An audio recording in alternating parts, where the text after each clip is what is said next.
بسم الله الرحمن الرحيم. الحمد لله الذي خلق الإنسان علمه البيان، والصلاة والسلام على رسوله الذي أوتي جامع الكلام وعلى آله وأصحابه الكرام الذين بلغوا الأحكام بفصيح الكلام. آج دروس البلاغہ میں ہمارا 26 نمبر سبق ہے، جس میں ہم معرفہ کی دوسری قسم یعنی علم کے بارے میں پڑھیں گے۔ آئیے عبارت کی طرف بڑھتے ہیں۔ وَأَمَّا الْعَلَمُ، اور بہرحال عالم جو ہے، فَيُؤْتَى بِهِ، اسے لایا جاتا ہے، لِإِحْضَارِ مَعْنَاهُ، اس کے معنی کو حاضر کرنے کے لیے، فی ذہن السامع، سامع کے ذہن میں، بِاسمہ الخاص سے، اس کے خاص نام کے ساتھ۔ یعنی عالم جو ہے تو اس کو لایا جاتا ہے سامع کے ذہن میں عالم کے معنی کو ظاہر کرنے کے لیے، بِاسمہ الخاص سے، اس کے خاص نام کے ساتھ۔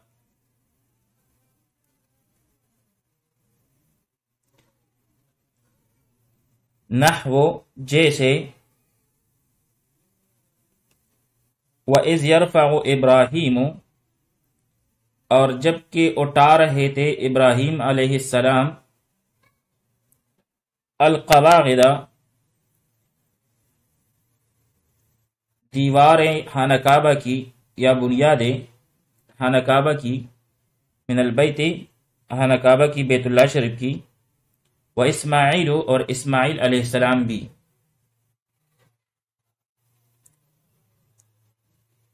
تو یہاں پر عالم ذکر کرنے کا مقصد بیان کیا گیا ہے کہ بھائی عالم جو ہے اس کو کلام میں لائے جانے کا مقصد یہ ہوا کرتا ہے کہ سامع اور مخاطب کے ذہن میں خصوصیت کے ساتھ یہ بات آ جائے کہ فلاں کام کرنے والا فلاں شخص معین ہے، کہ فلاں شخص نے یہ کام کیا ہے، تاکہ کسی اور کی طرف اس کا ذہن نہ جائے۔ جیسے مثال مذکور میں جو کہ آیت کریمہ ہے، اس میں ابراہیم علیہ السلام اور اسماعیل علیہ السلام کی صراحت کر دی گئی ہے۔ اگر یہ صراحت نہ کی جاتی تو بنائے کعبہ کا فاعل کوئی بھی دو غیر متعین مراد ہو سکتے تھے۔ یعنی اس آیت میں ابراہیم علیہ السلام اور اسماعیل علیہ السلام کو مختص نام کے ساتھ ذکر کیا گیا تاکہ ابتدا ہی سے سامع کو معلوم ہو جائے کہ بیت اللہ بنانے والے حضرت ابراہیم علیہ السلام اور حضرت اسماعیل علیہ السلام ہے۔ اگر عالم کے بجائے ضمیر لائی جاتی اور یوں کہا جاتا یرفعان القواعد من البیت، تو سامع کے ذہن میں معین شخصیتیں حاضر نہ ہوتی۔ پھر آگے فرماتے ہیں وقد یقصد به، اور کبھی اس کے ذریعے یعنی علم کے ذریعے قصد کیا جاتا ہے مع ذالک، اس کے ساتھ ساتھ یعنی ذکر کردہ غرض کے ساتھ ساتھ، اغراض اخرى، دوسرے مقاصد کا، یعنی کبھی علم کے ذریعے اس کے ساتھ ساتھ یعنی مذکورہ غرض کے ساتھ ساتھ دوسرے مقاصد کا بھی قصد کیا جاتا ہے، کالتعظیم، جیسے تعظیم کے لیے، جیسے اس مثال میں ہے رکیبہ سیف الدولت، سیف الدولہ سوار ہوئے۔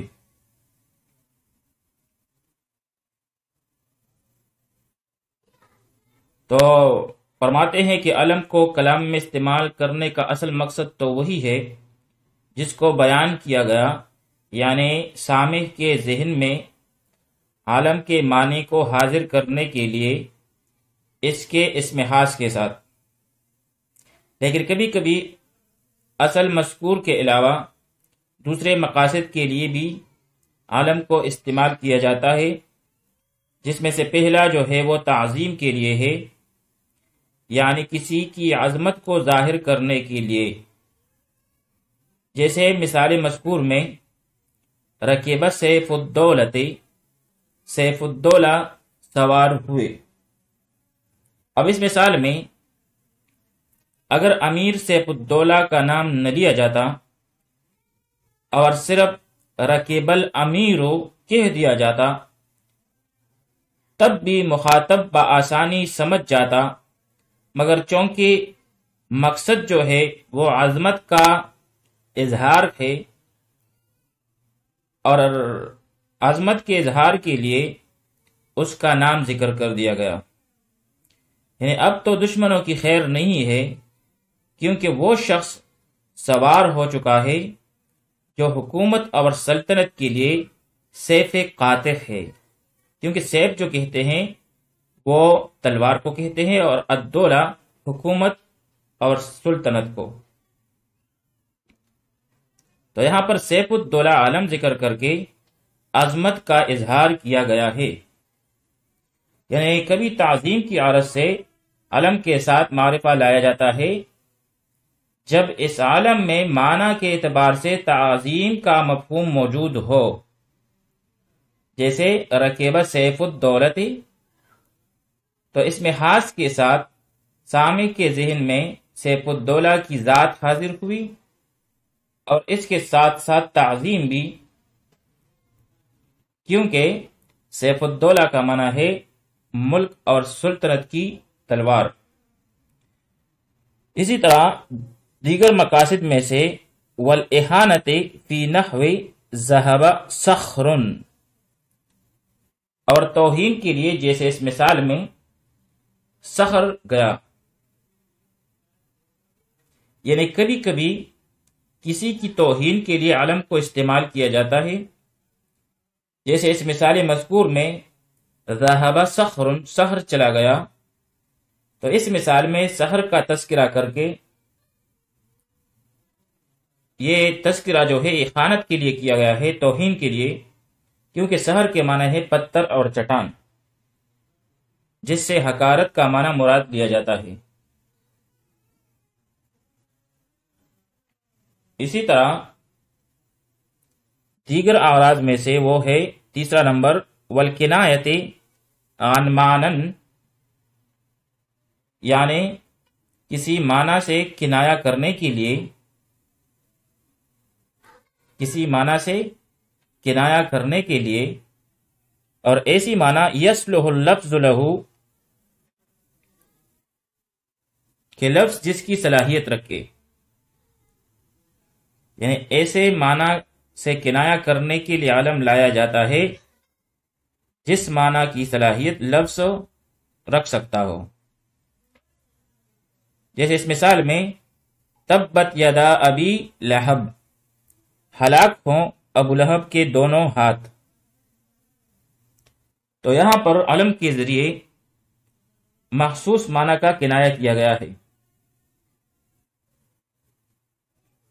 اور وہ اس طریقے سے کہ اس آیت میں ابو لہب سے اس کا مسمى مراد لیا گیا ہے، یعنی مشخص جو شخص ہے وہی مراد ہے، مگر یہاں ابو لہب سے جہنمی ہونے سے بھی کنایہ کیا گیا ہے، اور لفظ اس کی صلاحیت بھی رکھتا ہے، اور وہ اس طریقے سے کہ لہب کے معنی شعلے کے آتے ہیں، اور اب کا استعمال جو ہے عربی زبان میں ایسی جگہ ہوتا ہے جہاں کسی چیز کا دوسری چیز سے بہت قریبی تعلق ہو، تو گویا ابو لہب کے معنی ہو گئے شعلے والا ہونا، شعلے والا،